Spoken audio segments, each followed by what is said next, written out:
그 박근혜 대통령이 증세 없다 뭐 이렇게 얘기하니까 정의당에서 이렇게 우리를 불러주시잖아요.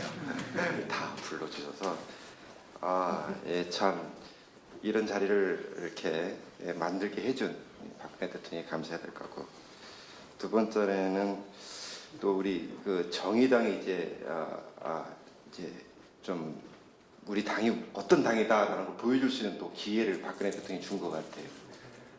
뭐 그 양반 저렇게 얘기하는 거야 뭐 그렇게 얘기할 수 있는 건데 이 굉장히 좋은 기회인 것 같아요. 저는 국민들의 입장에서는 우리 정의당 우리 진보 진영이 좀 뭔가 지금 규합도 안 되고 좀 여러 가지 좀 흩어져 있고 근데 또 중심축이 없지 않습니까? 이때 이렇게 딱 이 부분으로 딱 치고 나가면 굉장히 좋겠다라는 그런 기회를 준 것 같아서 말씀드립니다. 저는 사실 생각을 많이 못 하고 왔습니다.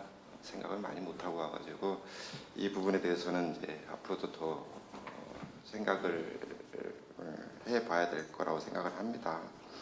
근데 얼핏 이렇게 듣게 복지를 우리가 얘기를 하는데 돈 없이 세금 이렇게 돈을 어떻게 만들지는 모르겠습니다만 돈 없이 복지하겠다 이거는 저는 새빨간 거짓말이라고 생각을 합니다. 있을 수가 없는 일이죠. 있을 수 없는 얘기를 자꾸 하고 있는 거라 저는 생각이 들어요. 어떻게 절대량이 부족한데 어떻게 복지를 하겠다는 건지, 그 복지 얘기를 하면서 돈 없이 복지하겠다 그러면 저는 저 사람이 제대로 정신이 박힌 사람인가, 도대체 그러면 돈을 어떻게 하겠다는가, 뭐 어떤 식으로 뭐 얘기하는 것들은 저는 뭐 여러 가지 뭐 지하 경제를 끌어내고 뭐 여러 가지 얘기하는데 그건 뭐 전부 다 국민을 기만하는 거다 이렇게 생각을 합니다. 그래서 돈이 있어야 되고요. 절대량이 부족한 돈을 만들어 와야지 그 다음에 나눠줄 거 아닙니까? 실질적으로 제가 이제 장애인 쪽에서 있다 보니까 우리 앞에서도 얘기했지만 저상버스가 돼야 됩니다. 장애인만 타고 다니는 게 아니라 노인 어르신도 타고 다니시고 또 임산부도 유모차도 끌고 들어가고 얼마나 편리합니까? 그리고 그 저상버스 하는 게 현재 버스보다 돈이 많이 추가가 안 됩니다. 그러니까 그렇게 해놓으면 우리 사회가 딱 변화된 걸 느낄 수 있지 않습니까? 우리 시내의 모든 버스가 저상버스로 바뀌었다. 이거 굉장히 이렇게 보여줄 수 있는 여러 가지 있는데 현재 안 하고 있어요. 지금 몇 년째 안 하고 있고 그러한 부분들 얘기해보면 돈이 없다. 아니 돈이 얼마 들어가는데 얼마 안 들어갑니다. 따져보면. 그 다음에 뭐 장애인 같은 우리 같은 이제 제가 장애인 쪽에 있으니까 주택 문제 지금 뭐 전세값도 뭐하는 난리가 났는데 주거 문제가 굉장히 심각하고요. 고용이 돼야지 돈을 벌어야지 뭐 세금을 내든가 말든가 할 거 아닙니까?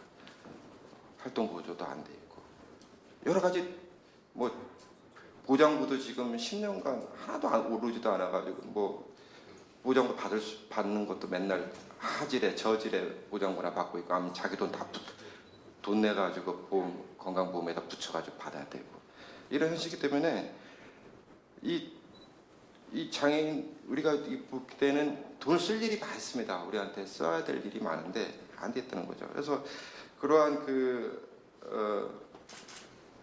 돈을 이렇게 좀 많이 이제 좀 일단 세금에 대한 부정적 생각이 분명히 있습니다. 자기 돈 걷겠다는데 좋아할 누가 있습니까? 그러니까 세금에 대한 인식 전환은 반드시 필요하고요. 근데 그렇게 하기 위해서는 이제 조세 정의를 말씀하셨는데 조세 정의를 하는데 어떤 분야에 어떻게 쓰겠다라는 것이 같이 나와줘야 될 것 같아요. 그러니까 돈을 이렇게 더 걷어서 정책 제시를 해줘야 되는 거죠. 우리 사대지라는 얘기 하셨지만 이런 데 돈을 써야 된다. 그러면 국민들의 인식이 돈을 걷어서 이런 데를 써야 되는데 그러면 내 돈 좀 더 내서 이렇게 쓰겠다는데 빈곤 해결하겠다. 장애인의 저상버스 깔겠다. 이렇게 얘기하면 그 돈 뭐 국민들이 그렇게 저는 크게 안 할 것 같아요. 그러니까 단순하게 돈을 더 걷겠다가 문제가 아니라 그 돈을 거둔 후에 어떻게 쓰겠다라는 것을 같이 얘기함으로써 국민들이 충분히 이 세금에 대한 그 정의에 대해서 좀 납득하고 이해하고 우리가 지지할 수 있지 않을까 이렇게 생각합니다. 감사합니다.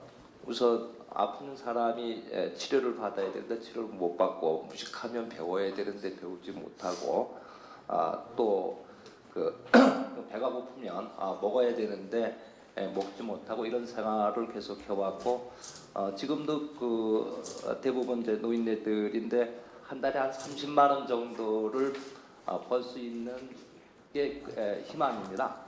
제 화장품을 수집을 해서 그렇게 생활을 하고 있는데 이런 것이 그 대한민국 강남에서 현재 진행형으로 진행되고 있는데 뭐 기초생활보장법 이런 것들이 이제 발효가 되고 함에도 불구하고 아직도 이런 그 사각지대가 굉장히 그 남아 있는 게 굉장히 현실입니다. 그래서 여기 이제 봉주현 그 폐지 수집 노인 복지 시민연대에서도 와 계신데요. 보면은 이제 그 폐지 줍는 일들이 이제 저희는 헌옷을 수거를 해서 그것을 이제 수집 판매를 해서 먹고 사는 일들을 하고 있는데 이런 그 어떤 선언적 의미의 뭐 기초생활보장법 이런 게 있음에도 불구하고 그 사각지대가 지금 굉장히 좀 많이 있습니다. 이런 부분에서 이제 정의당에서도 좀 신경을 쓰셔가지고 해줬으면 좋겠습니다. 아주 꼼꼼한 부분이긴 한데 예를 들면 이제 그 2012년에 저희들이 강제 철거를 당했는데 서울시에서는 이제 농마공동체 사건 이후로 행정대집행 매뉴얼을 만들어서 그 이전에는 이제 그 주거시설이라면 건축 허가를 받은 이런 부분이었는데 비닐하우스라든가 움막이라든가 한자촌까지 해서 실제 그런 부분에 살고 있는 사람들이 굉장히 많이 있죠. 그리고 행정대집행할 때 뭐 반드시 걸쳐야 하는 예를 들면 그 인권 침해와 관계된 교육을 받아야 되고 재개발할 때 어떻게 그 주거 대책에 관한 부분은 어떻게 할 것인가 이런 걸 했던 것처럼 우리 그 사회복지와 관계에서도 선언적인 어떤 것들은 뭐 있지 그것을 강제할 수 있거나 아주 꼼꼼하게 그 이행을 담보할 수 있는 부분이 없는 것 같습니다. 그런 부분에서 좀 신경을 많이 써줬으면 좀 좋겠고요. 그다음에 그 뭐 세금 문제와 관계돼서는 뭐 제가 잘 모릅니다만은 그 간접세 부분에 대해서는 논의가 좀 없는 것 같습니다. 우리 그 농마공동체 한 30명 되는 식구들도 음식점에 뭐 먹기 위해서 음식 부자재를 사든 슈퍼에 가든 뭐 혹은 담배를 뭐 소주를 사든 뭘 하든 그 간접세 부분이 어느 정도 좀 차지하고 있는지 간접세라는 것은 그 누구나 다 그 생활을 하면서 쓰는 것에 대해서 내야 되는 이런 부분들인데 그런 부분에 대해서도 좀 검토가 있어야 되지 않겠나 이런 생각이 듭니다. 누구에게나 간접세는 똑같이 부담을 해야 될 부분이니까요. 그리고 그런 부분 이제 그 기초생활보장법에 대해서는 뭐 제가 언론에서 보도된 거 이상은 보지를 못했습니다.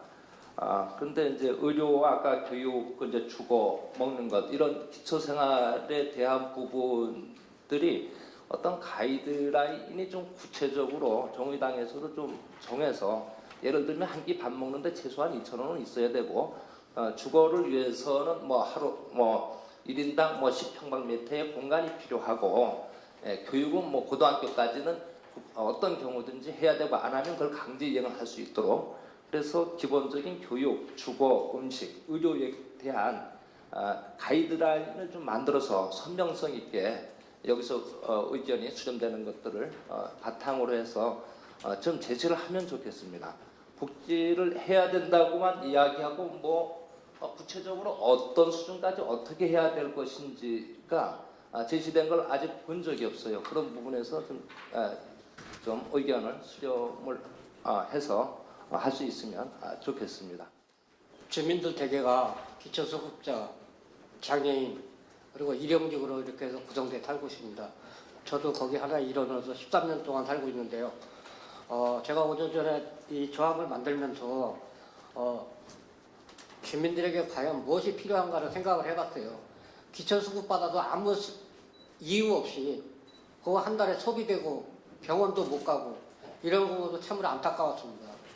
그 현실에 지금도 벗어나지 못하고 있는 것 같아요. 저희 조합에서 추구하는 게 의료와 주거입니다. 근데 현재 상태에서 보면은 병원에 지금 한 30명 정도 와서 누워있는데 돈이 없어서 퇴원을 못하는 분들이 상당히 많습니다. 이 사람들이 수급을 받아서 과연 병원비 낼 수 있을까요? 예전에는 그나마 그래도 좀 다행이었는데 지금은 비급여 부분이 너무 많아져갖고 개인적으로 그걸 다 내고 나와야 돼요. 그러다 보니까 이 사람들이 병원에서 묶여서 나오지도 못하고 도망 나오고 그러다 보면 다음에 다시 병원에 못 가는 실정에 놓였다는 게 참으로 안타깝게 생각해요. 이러한 것은 현재 복지 정책에 있어서 많은 좀 수급자들한테 또 의료 복지에 대해서는 조금 더 많은 것을 줘야 되지 않나 이렇게 생각이 들어요. 그리고 두 번째가 주거입니다. 현재 뭐 서울시에서 임대매입주택 사업으로다가 이렇게 하고 있다고 하는데 그건 한계적에 있고 갈 사람은 많고 갑자기 지금 저희 지역에도 저희 사는 옆에 건물 46가구가 하루아침에 쫓겨나게 됐어요. 이럴 때 대책이 아무것도 없다는 거예요.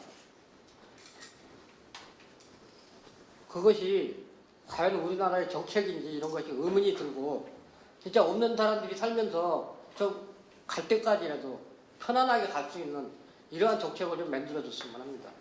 현재 1월 달에도 보면은 주민들이 5분이 돌아가셨어요. 그 중에는 병원에서 돌아가신 분도 있고 돈이 없고 이래서 집에서 3, 4일 만에 발견되고 이러한 부분들이 지금 비일비재하게 일어나고 있는 것에 대해서 참으로 안타깝게 생각하고 여러분들이 모인 자리에서 이러한 것에 대해서 많은 논의를 좀 해서 없이 사는 쪽방촌의 주민들도 좀 편안하게 살 수 있는 정책을 좀 마련해 주셨으면 합니다. 네, 이상. 예, 먼저 시간을 조금 더 달라고 부탁을 하고 싶습니다. 예, 너무 하고 싶은 말이 많아요. 예, 겨우 그저 뭐 흔히 말하는 요즘 대학이랬는데 좀 댕겨봤습니다. 그러나 그런 분들은 가방끈도 길테인데 왜 그렇게 머릿속에 들어간 게 없는지 모르겠어요. 그러고 이거 무슨 이 복지 하는데 아니 복지 예산이 없으면 부친인 박정희 대통령이 체육진흥기금을 만들기 위해서 목적세를 만들지 않았습니까? 그거 배웠으면 아니 그건 뭐 간단하지 뭘 그래요? 한시적으로라도 목적세로 복지세를 만들면 되는 거 아니에요? 그렇다고 해서 서민들에게 거두려는 거 아닙니다. 양주 한 병에 100만 원, 150만 원 이런 거 먹는 사람한테 몇십만 원 더 부과했다고 해서 나라가 망할 겁니까? 이렇게 해서 걷어들이면 되지 않겠느냐 하는 이 늙은이 그냥 생각입니다. 그리고 정치하는 분들은요, 이것이 국민에게 옳다 생각하면 그 자리나 명예나 이런 거 생각지 마시고 좀 빡세게 밀고 나갔으면 좋겠는데 어떻게 참 제가 알기는 여당 의원은 내가 2사람밖에 모르고 야당 의원은 한 30분 압니다. 근데 다 힘들이 없어요. 왜 그렇게 힘이 없는지 모르겠어요. 예, 그러니까 이 복지를 하는데 예산이 없다 하는 것도 다 이게 하기 싫어서 하는 말이에요. 하기 싫어서. 이제 그 다음에는 내가 또 하고 싶은 얘기는요. 참 저 앞에 사회복지 유니온에서 나오셨는데 이 복지사분들 여러분 저 복지사분들이 그냥 월급 다 먹는 줄 알지요? 저는 사실 저런 복지사분들이 저희 은평에선 그래요. 뭐 빵집이다, 떡집이다, 뭐 삼계탕집이다 이런 데 다니면서 좋은 말로 후원이죠. 그저 보통 말로 하려면 구걸을 합니다.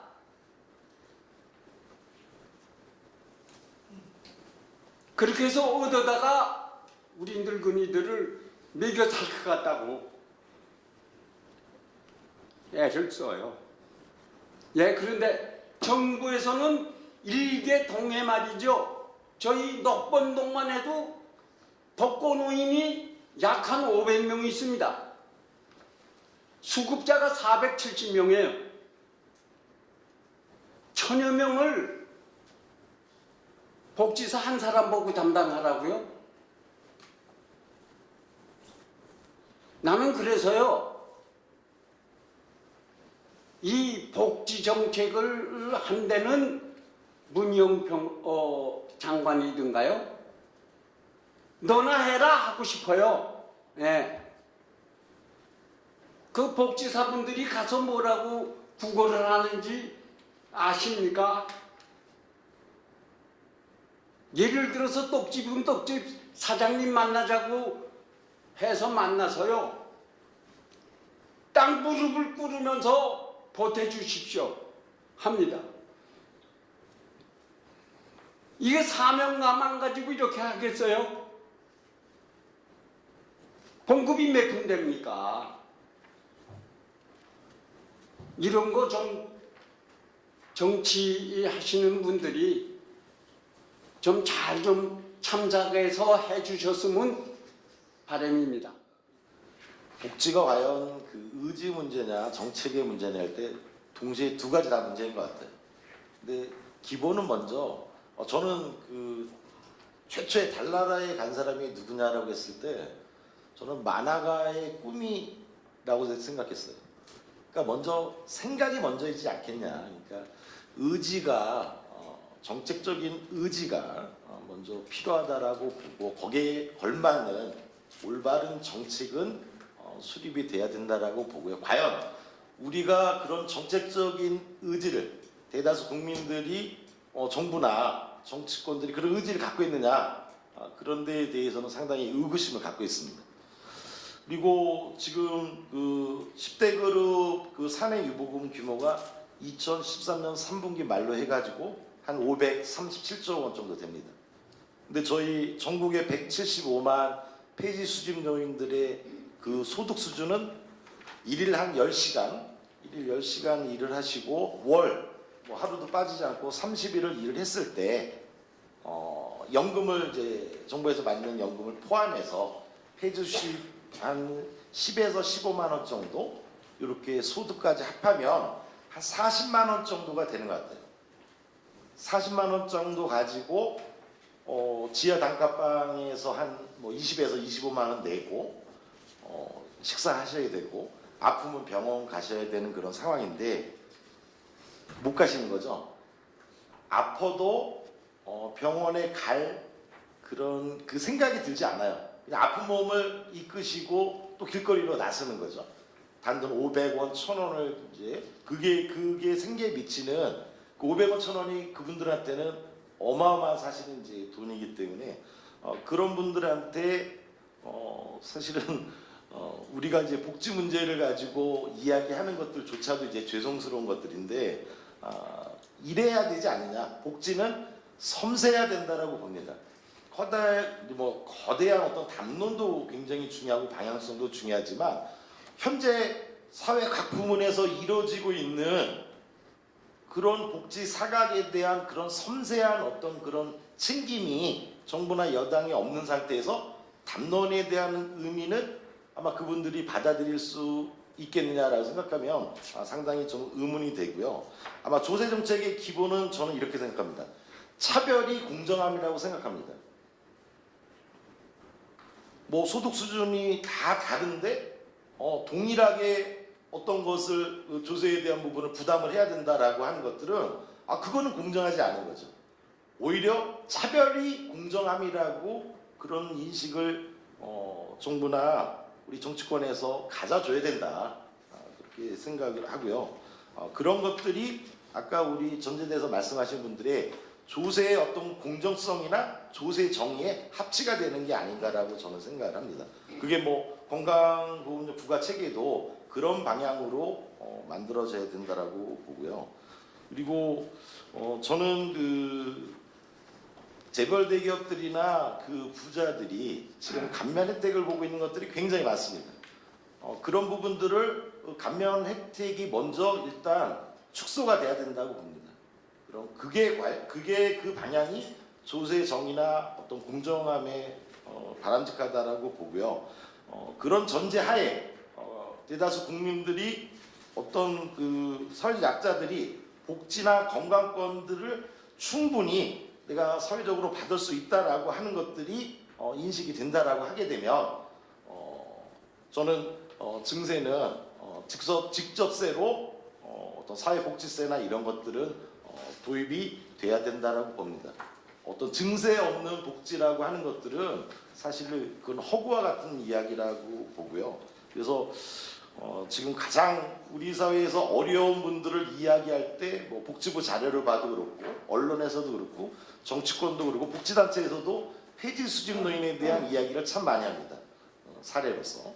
그래서 이런 부분에 대해서 정의당도 그런 주거의 어떤 약자이고 에너지 약자이고 의료 약자이고 어떻게 보면 세끼 식사도 못하는 그런 상황에서 길거리에서 하이나처럼 폐지를 짓고 있는 그런 부분에 대한 섬세한 어떤 그런 복지나 안전, 그런 사회 안전망에 대한 것을 챙겨야 되시는 것들이 아닌가, 그렇게 생각을 하고요. 그러한 각 부분에 대한 어떤 복지나 건강의 그런 부분을 만들어내려고 하면 직접세로 사회복지세가 도입이 필요하다라고 보고요. 뭐 이렇게 담뱃값 인상이라든지 이런 걸 가지고 서민에 대한 간접적인 어떤 그 꼼수 증세나 이런 방향들은 반드시 좀 지양이 돼야 되는 것들이 아닌가. 많으신 분들의 이야기를 들으면서 많이 배웠었던 것 같습니다. 그리고 지금 복지 이야기를 하는데 여성단체에서는 지금 저희와 옆에 계신 선생님이신 것 같은데 여성 임금 비율이 남성의 64%밖에 안 되는 현실에서 제가 아직 구체적으로 준비해온 자료는 없지만 이러한 복지 차원에서의 생각들도 좀 더 나눠줬으면 좋겠습니다. 그 복지 부분에서 제일 중요한 부분이 돌봄이라는 생각을 많이 하고 있습니다. 특히 그 돌봄이 여성에게 많이 가중되어 있는 게 현실이고, 돌봄이 누구의 책임이 아닌 사회가 함께 책임져야 한다고 늘 생각하고 있습니다. 그래서 특히 뭐 어르신들, 장애인들, 영유아 부분에 대한 돌봄이 사회에서 책임지고 정부에서 함께 해결하려고 하는 노력이 있는가라는 의심이 많이 들고 있는 상황이고요. 특히 뭐 박근혜 정부 들어서 무상보육을 하면서 이번에 일어났던 어린이집 폭행 사건이 단지 무상보육으로 인해서 전업주부들이 어린이집에 맡기면서 인정되지 않은 뭐 보육교사들이 채용이 많이 됐기 때문에 이런 일이 벌어졌다고, 그래서 단지 뭐 여성들에게 책임이 전가되는 듯한 발언을 하는 것을 보면서 과연 정부에서 이 돌봄이라는 것을 누구의 책임으로 생각하고 있는가, 이런 의문이 많이 들었습니다. 그래서 저희 여성 쪽에서는 그게 여성의 책임이 아닌 복지의 하나로 제일 중요하다고 생각하고 사회에서 정부에서 함께 책임지려고 하는 노력이 있어야 된다라는 생각이 들고요. 그게 부자 증세의 저는 한 면이 아닐까라는 생각이 듭니다. 그래서 오늘 제일 많이 들었던 게 그 조세정이라는 단어인 것 같아요. 그래서 그 말이 뭐 그 대기업과 부자들에게 세금을 더 많이 내고 노동자들에게 그 세금이 돌아가게 하고 그다음에 서민들에게 그 세금이 다시 돌아가게 하는 게 우리가 얘기하는 복지의 일부분이 아닌가라는 생각이 많이 들고요. 그럼으로써 돌봄이 누구에게 가중되어서 일어나는 것이 아니고 사회에서 같이 책임지고 복지가 더 확대되고 그럼으로써 여성들이 뭔가 자기 역할을 할 수 있는 바탕이 되어야 한다고 생각을 하고 있습니다. 그래서 복지가 돌봄의 한 부분이 사회에서 정부에서 책임지는 인식을 확대하는 것에도 좀 역할을 해야 되지 않나라는 생각을 갖고 있습니다. 사회복지세 그 신설해야 된다 생각하고요. 사회복지세 신설 주장을 뭐 진보 정당들 해야 된다 생각하고요. 그런데 이 아까 우리 오근호 박사 굉장히 제가 존경하고 신뢰하는 그런 분인데 이 에너지를 어떻게 만들 거냐에 대해서는 조금 현실적인 그런 판단이 필요하다는 생각. 너무 에너지 필요하기 때문에 그럽니다. 그런데 그 방법은 저는 뭐 예를 들면 세액공제나 담배세를 잘한다라고 해야 되는 방식은 에너지가 안 생긴다 생각합니다. 그 사람들 꼬셔봐야 안 꼬셔지는 사람들입니다. 더더욱 지금 현재 저는 현재 국민을 어떻게 보냐 하면 저들이 이미 자가당착에 빠져 있는 저들이 뭐 정시 없는 복지 웃자고 한 그 자가당착에 지금 빠져 있고 내분이 일어나고 있는 상황이고요. 그 자가당착에 빠져 있는데 거기다가 숨통을 틔워주는 방법으로 가는 게 과연 맞는 거냐? 이 모수는 저들이 파탄이 나야 됩니다. 저 논리가 그 마중물은 사실은 꼼수 정세를 격렬하게 우리가 저항함으로써 그 복지세, 사회복지세 신설이나 보편 누진세 방식에 의한 복지세겠죠. 당연히 누진세 방식이 강조가 돼야 됩니다. 예, 그래서 조세정의가 강조돼야 되고요. 그 방식으로 갈 때만이 아마 에너지가 생길 수 있는 거 아니냐. 숨통 틔워주는 방식에 대해서는 아니다. 이렇게 생각하는 거고요. 그래서 이 부자 감세를 철회하고 부자 정세를 가고 사회복지세를 그 신설하고 이렇게 논법이 그래 가야 되는 건데 너무 앞서 나가는 방식이 실제로는 그 수많은 에너지를 불러일으키는 대중적 운동.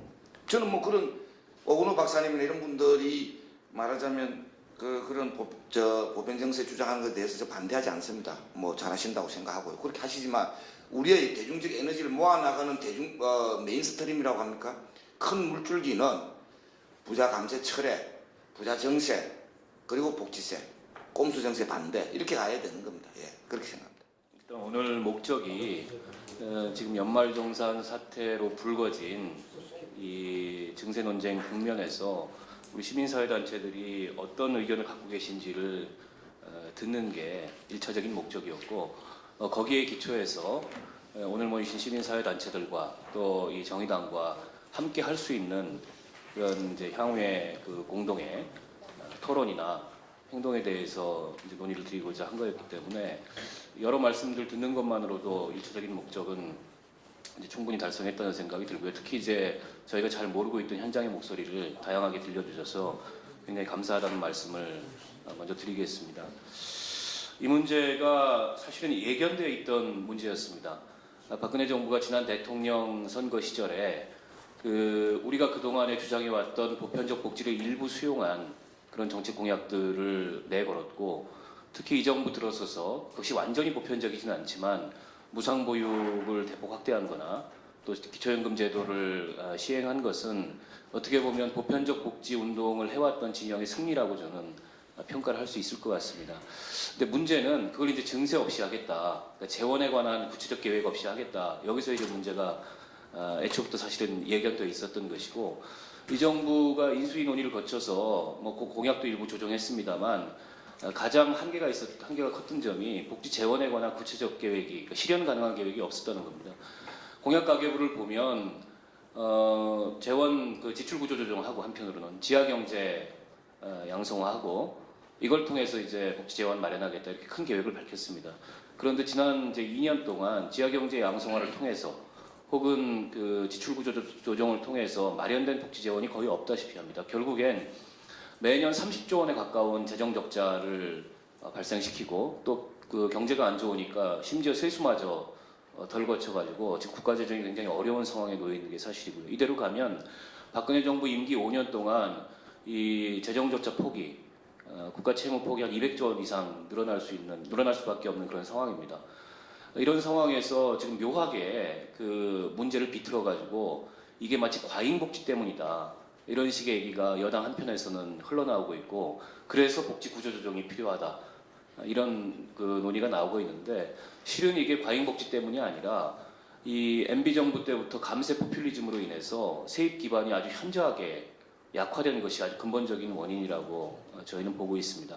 그렇기 때문에 애초부터 증세 없는 복지라는 것은 성립 불가능한 얘기를 해온 거고, 지난 2년 동안 그 증세 없는 복지라는 허구 속에 어떻게 보면 국민들을 속이고 가둬놨던 측면이 있는데, 이제 그 한계가 터져나오기 시작한 게 이번 연말정산 사태의 좀 본질이라고 생각하고요. 연말정산 사태에 우리 특히 월급쟁이들이 굉장히 분노했습니다. 울분을 토했는데, 그 분노나 울분의 성격이 당장에 내가 세금이 많이 늘어서냐, 아니면 이 조세 형평성에 대한, 조세 정의에 대한 그런 누적된 불만의 표현이냐, 저는 뭐 두 측면이 다 있을 거라고 생각합니다만, 3월 말이면 연말정산 결과가 이제 최종적으로 완료가 될 텐데요. 아마도 이번 연말정산 개편을 통해서 세금이 늘어나는 사람보다는 세금이 줄어드는 사람이 훨씬 더 많을 겁니다. 제가 비교적 고소득자지 않습니까? 24% 세율을 적용받는 고소득자인데, 제가 그 연말정산 해가지고 어제 결과 나온 걸 봤더니 제 실효세율이 9.9%밖에 안 돼요. 그리고 작년에 비해서 세금이 조금 늘었겠죠. 근데 그게 체감할 수 있을 정도로, 야, 내가 세금이 왜 이렇게 늘었냐? 그거 전혀 아닙니다. 그렇기 때문에 실은 이번 연말정산 개편의 방향은 큰 틀에서 틀리지 않았다. 근데 문제는 어디 있냐면, 담배세 인상에 이어서 연말정산 개편을 통해서 이렇게 월급쟁이들이 분노하는 이유는 지난 수년 동안 감세를 했어요. 재벌 대기업들에 대해서. 그리고 부동산 자산가, 금융 자산가들에 대해서는 충분히 더 거둘 수 있는 세금을 거둘 수 있는 여력이 있음에도 불구하고 굉장한 사실은 이 세금상의 특혜와 편의를 주었던 거죠. 이거 이제 우리 국민들이 다 알고 있습니다. 이런 상황에서 이른바 유리지갑이라고 하는 이 직장인들에 대해서 일정한 과세 강화 조치가 들어가니까 그에 대한 상대적 불만이 폭발하고 조세 저항이 발생하고 있는 거다, 저는 그렇게 봅니다. 그런 면에서 조세 정의 실현에 대한 그런 어떤 사회적 공감대 내지는 뭐 동력이라면 동력이라고 할 수 있겠죠. 그런 것들은 과거보다 좀 늘어난 게 사실인데, 근데 문제는 여기서 그 정치권 논의를 포함해서 어디로 갈 거냐, 다양한 사실은 그 선택지 내지는 갈림길에 우리가 놓여 있는 게 아닌가 이렇게 생각합니다. 여당은 증세 없는 복지는 허구다 이런 얘기를 지금 여당 의원들 중에도 간간히 하는 사람들이 있지만, 대체적으로는 복지 구조 조정이거나 아니면 현재의 복지를 유지한 채로 아마 일부 증세, 그조차도 자신들의 지지 기반인 뭐 재벌 대기업 부자들에게 큰 부담이 가지 않는 그런 어떤 증세, 이걸 선택할 가능성이 굉장히 높다고 생각을 합니다. 새정치민주연합에서는 이번 연말정산 관련해서 새정치민주연합의 대응이 저는 좀 불만족스럽습니다. 특히 세금 폭탄론이라는 어떻게 보면 보수의 담론을 야당이 그 제시했다는 점에서 이건 나중에 족쇄가 되거나 부메랑이 될 그런 가능성이 굉장히 크다. 그런 점이 좀 우려스럽고요. 새정치민주연합의 지금 그 방안은 부자감세 철회입니다. 그래서 법인세 최고세율 22%로 내린 거, 그 과표 500억 원 이상에 대해서는 다시 25%로 올리자. 그렇게 되면 한 연간 4, 5조 원 정도 마련된다. 그리고 플러스 알파로 일부 이제 자본이득이나 부동산 소득에 대해서 과세 강화를 하자는데, 그 구체적 방안이 지금 없는 걸로 보여지고 있고요. 저희 정의당에서는 그보다 훨씬 더 과감한 증세를 주장하고 있습니다. 부자감세 철회는 물론이고, 더 나아가서 종합부동산세, 또 이 주식 양도소득세, 자본이득세라고 하는 이걸 포함한 그 이른바 이제 슈퍼리치들에 대한 증세를 요구하고 있고, 그리고 제가 대표 발의를 했는데 보편 증세까지를 일부 포함한 사회복지세 도입을 통해서 이 세금에 대한 국민의 신뢰성을 높이는 동시에 실질적인 재원 마련을 하자, 이런 방안을 갖고 있고요. 근데 이제 저희가 느끼는 약간의 저희 주장에 있어서의 뭐랄까 좀 허전한 점은 이런 게 있습니다. 아까 이제 우리 어떤 그 분들께서 말씀하셨는데, 그럼 어떤 복지를 어떤 수준까지 할 거냐, 이게 이제 동시에 얘기가 돼야 된다. 우리 김대성 대표님도 말씀을 하셨는데요. 지난 수년 동안 우리 그 보편복지 진영에서 주장해왔던 바들이 거의 제도화됐습니다. 흔히 산무일반이라고 얘기하죠. 무상급식, 무상의료, 무상의료는 아직 아닙니다만 또 무상보육, 거기다 반값 등록금. 반값 등록금이나 무상의료는 아직 부족한 점이 있습니다만 다른 두 개의 영역에 있어서는 복지가 많이 확대되는 것이 사실입니다. 우리가 충분히 만족할 만한 수준은 아니지만, 그러면 이 다음에 어떤 복지로 갈 것인가? 우리가 원하는 복지국가의 그 상과 또 구체적인 복지의 수준과 그 복지 수준을 만드는 그런 프로그램이 뭔가 이런 거에 대해서 이제는 좀 동시에 얘기하지 않을까 이 생각이 있고요. 또 하나는 지금 1차 노동시장에 그러니까 이 분배 영역에서 아까 이제 박성훈 대표님이 임금 문제를 말씀을 하셨는데 불평등이 굉장히 심해졌고 앞으로 더 심해질 그런 위험성이 굉장히 높습니다.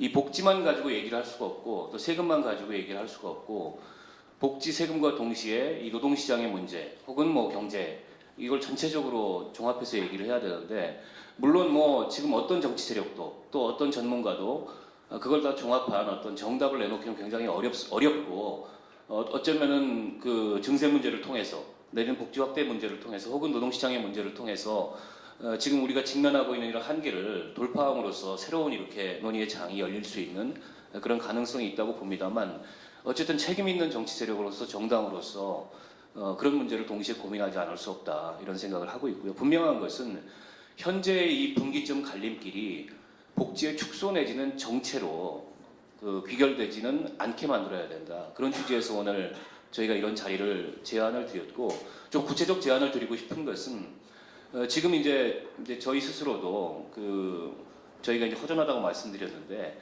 그런 문제를 포함해서 우리 보편복지 진영이 지금까지 대한민국이 뭐 점진적으로 복지국가로 이행하고 있다고 저는 생각하고 있는데요.